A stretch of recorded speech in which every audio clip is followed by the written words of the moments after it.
Welcome back to Sailing El Jaleo. Last week's episode was a brief interlude as I discussed our new Westinghouse generator and how that performed, so this week we'll get back on the road. Let's see, last week when we left off, we had just made it to the Fort George River where we visited the Kingsley Plantation. This week we'll hop back on the Intracoastal Waterway and cross the St. Johns River. Then we'll continue south through one of our favorite stretches, which is the Palm Valley. And from there, we continue down. As we close in on St. Augustine, we'll actually stop at one of our favorite anchorages, which is the mile 769 anchorage.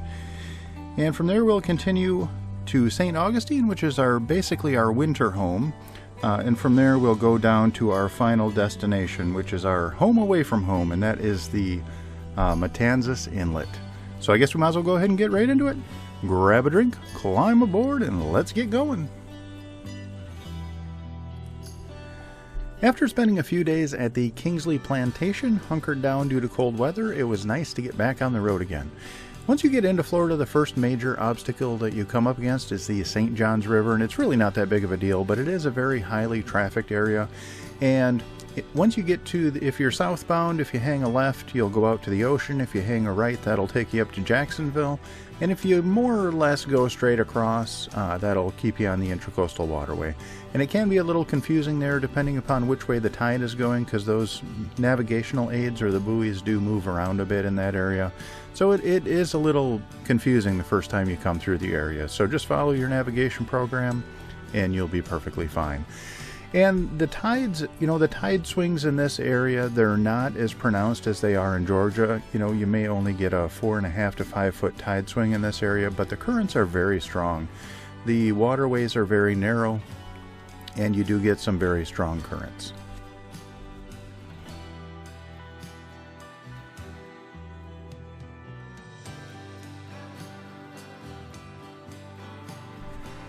Just a couple of miles down the road from the St. Johns River is the Atlantic Beach Bridge. The first year I came through here, it was no problem at all. The second year I came through here, it was a big problem. Sometimes when you go through an area, you're just lucky. Sometimes the tide is right, the current is right, it's deep enough for you to make it through. Other times it's shallow, it's too shallow. There are obstructions. Sometimes you just get lucky and miss them, and sometimes you hit them, Sometimes when you're unfamiliar with an area, it's just the luck of the draw. And the second year I came through here, I found the strongest current that exists that I've found in the Intracoastal Waterway. Now, there might be stronger currents that I've just been lucky thus far not to have faced, but the Elliott Cut in South Carolina and the Atlantic Beach Bridge here are the two strongest that I've come across. And this one runs about 4.5 to 5 knots at its peak. Now, El Jaleo's cruising speed is only 3.9 knots, so when you're motoring at 3.9 knots against a 4.5 knot current, it doesn't work. And I didn't know that until I got halfway under the bridge and we came to a dead stop. Now, usually I run around 1800 RPMs. I jacked it up to 2400 RPMs and still nothing. We were dead stop. So when that happens, and you have a full keel boat like El Jaleo, you're under a bridge halfway through, and you're going nowhere. It's a very narrow area. That's why the current is so strong. It's just a very narrow area, and all the water is funneled through there. So getting out of that situation is a very delicate maneuver, and we had to do it very carefully. The worst thing you can do in a situation like that is panic. We were literally sitting still. We were in one spot sitting still, so we were okay. It's just, okay, how are we going to get out of this? So, we slowly, it's not like we threw it in reverse. That would have been tragic. El Jaleo has a full keel. She's basically uncontrollable in reverse. You never know which direction it's going to go, or she's going to go when she's traveling backward. So we eased off the throttle and we got out of it, and we let the current slowly push us back until we were out. As long as we had the forward thrust going, I knew we were going to always be in control, and that's the main thing, is maintaining control. And then once we had gotten out far enough, I could whip a shitty and go back and anchor. So there is an anchorage right there, which is nice. So we just waited till the next morning when the tide was in a better direction, and we went through. So now when I'm going through this area, I always make sure the tide is headed south or going in the direction of our travel. So if you're ever coming through here, Atlantic Beach Bridge, very, very strong current, so you have to be careful there. After you make it under the Atlantic Beach Bridge, just a couple of miles down the road is the Palm Valley, and this has to be a man-made canal. It's way too straight to be natural. I'm assuming it is. If it's natural, someone let me know. But I'm assuming it's man-made, and all along the canal on the east shore are just multi-million-dollar homes. It's a very hoity-toity area. A lot of people have screened-in lawns. It's kind of interesting going through there. It's a change of pace. I love looking at all the houses. It's kind of neat. But, the East Shore is completely packed with homes, and now they're starting to build coming up the West Shore. So, it's interesting, the development that's going on in these areas. You can, just over a couple of year time span, you can see it. And it's like when I lived in Colorado. It was the amount of development that was done there in 10 years. And, we lived along the North Front Range, and it was just insane. So the same thing seems to be happening everywhere. So I guess our population's doing okay. It seems to be exploding. But anyway, the Palm Valley is a very neat area. I do like going through there. And once you get through that canal, we're almost all of the way to St. Augustine.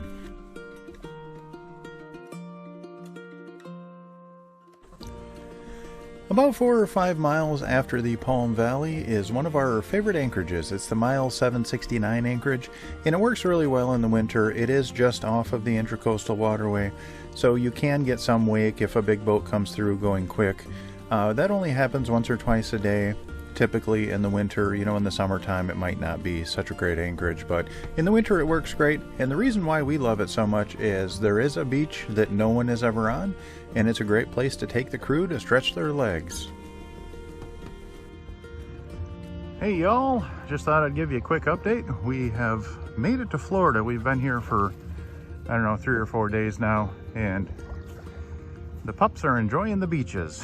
But we're just a couple of miles north of St. Augustine, and they're digging for something here, which has me concerned.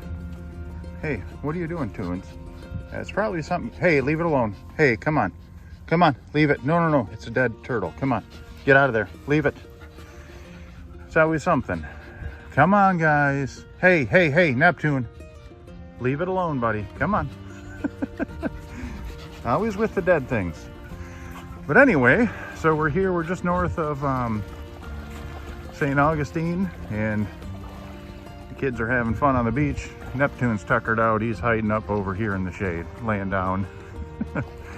But we've been playing and having fun, and we're just kind of slowing things down. We'll probably stay in this region for the next 3 months. Going between here, there's EJ right out there, and this is a nice beach for the pups to play on. There's also nice beaches down in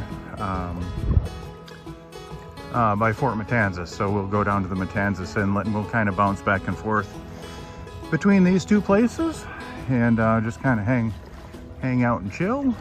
So the weather here is a little variable. Some days it's 50 and some days it's 70, so it's kind of up and down and all over the place, but we're doing well, and I hope you all are well, and I guess we'll talk to you later. I gotta figure out where everyone is before I lose them. All right, talk to you later. Bye-bye. And that's all we have time for this week. I would like to give a massive shout out to my Patreon crew. Without your guys' support, I wouldn't make these videos. And my Patreon crew is Joan and Juddy Judnick, Val and Chris Alcorn, Denise and Eli Sackett, Sherry Erickson, Deb Shaw, Matthew Spotton, Peter Allen, and Natalie Linehan. Thank you guys so very much. Your support really means the world to me. I do have one legacy patron member, and her name is Joan Linbo. Unfortunately, she has passed on, but she lives on in our hearts forever. We really miss you, Joan.